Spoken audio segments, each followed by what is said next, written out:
Given climate change is driving global displacement alongside war and violence, and Australia is among the world's biggest polluters, with 28 coal and gas expansions approved in the last 3 years, what will you do to address both the root causes of climate change, that is phasing out coal and gas, not just renewables promotion, and support people forced to seek asylum due to climate impacts?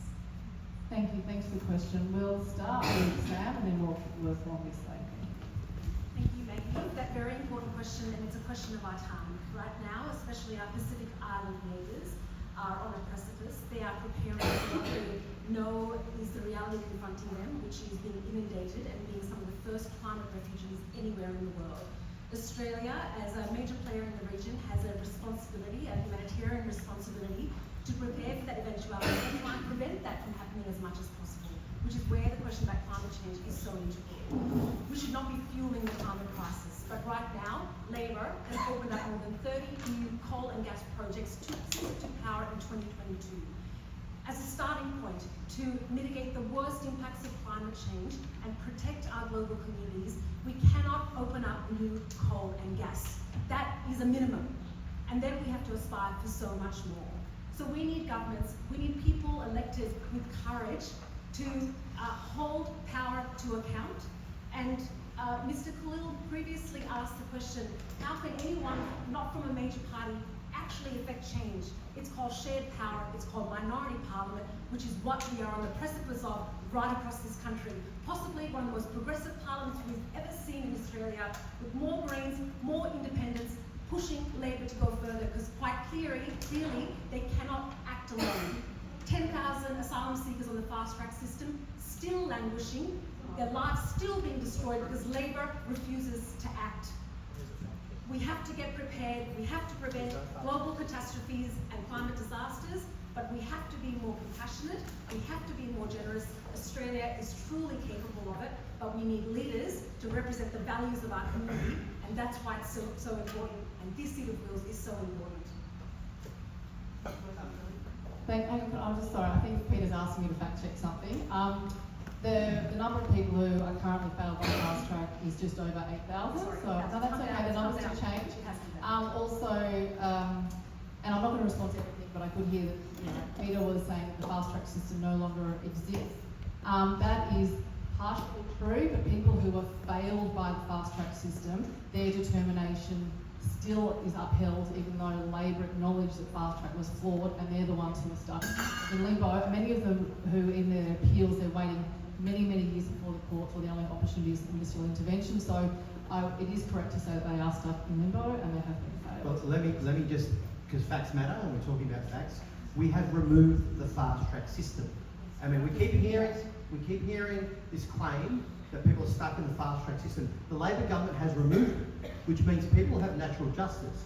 As you said, Jana, people are appealing. They're in the appeals process.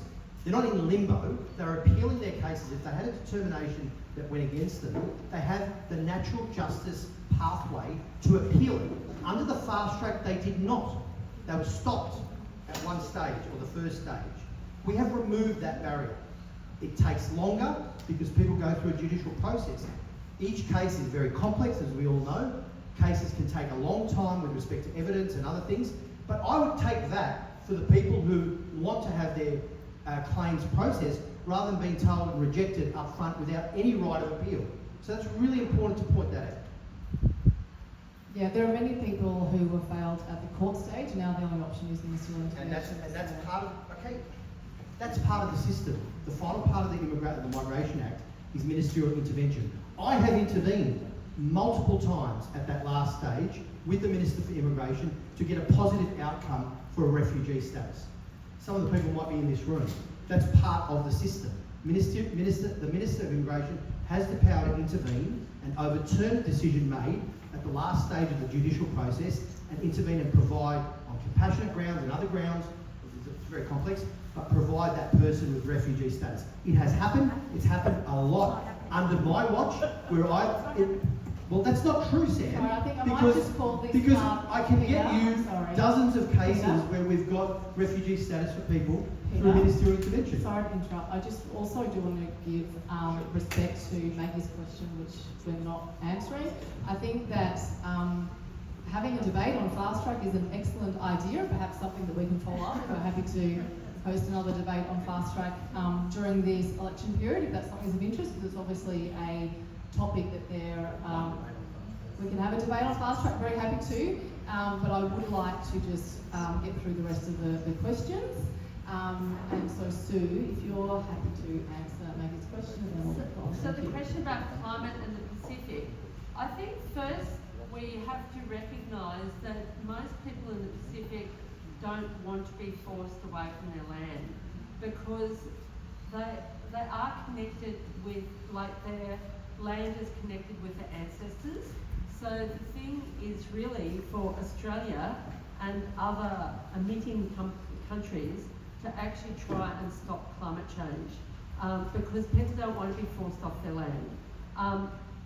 So, I mean, certainly we should support and offer all sorts of assistance and help and facilitate people who are forced off their land to come to Australia.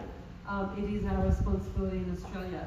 But we have to do everything possible to stop climate change, basically, and that actually means stopping the subsidies to fossil fuel companies, full stop, no new coal and gas projects, phasing out the coal and gas projects that are, already going, but also putting our energy system into public hands, not private hands, because at the moment that we've got a totally chaotic system of a market in energy, when actually we actually need a planned system, a planned approach to doing the switch faster without relying on private companies' profit levels, etc., to 100% renewable energy. That's what we need in order to stop people being forced out of their lands.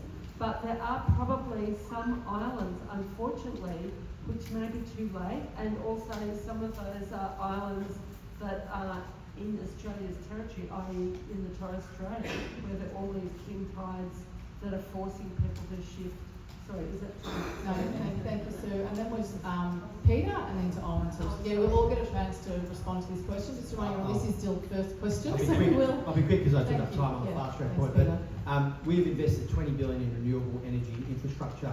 We've got the grid from 22% when we took government to now 46% renewable. We're on track to get to 82%. When it comes to the Pacific, the existential crisis that is climate change is so real for our Pacific Island partners.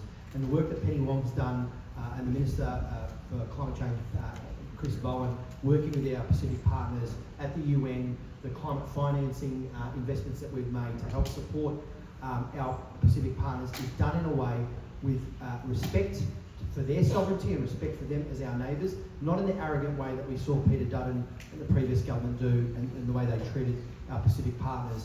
And I can tell you now, Peter Dutton's already said he's going to cut all of the funding to renewable energy and the climate financing for the Pacific if he wins government.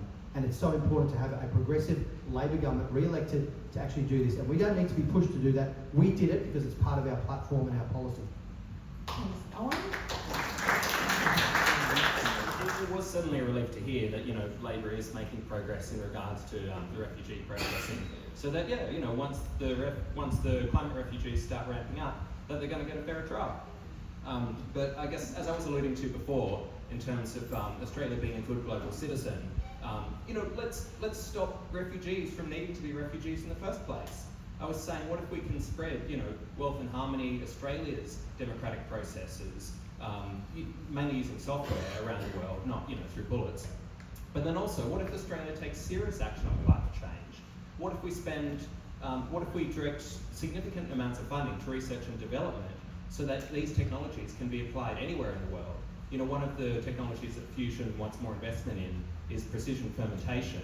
The idea of using yeast cells to grow, the casein protein in milk. Quail has recently been approved. Estimates are that if we were to grow enough food for all the humans in the world using precision fermentation, then this would only take up the area of the ACT.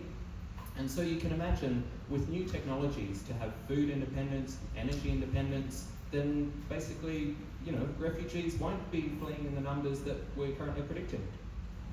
Thank you. Next question.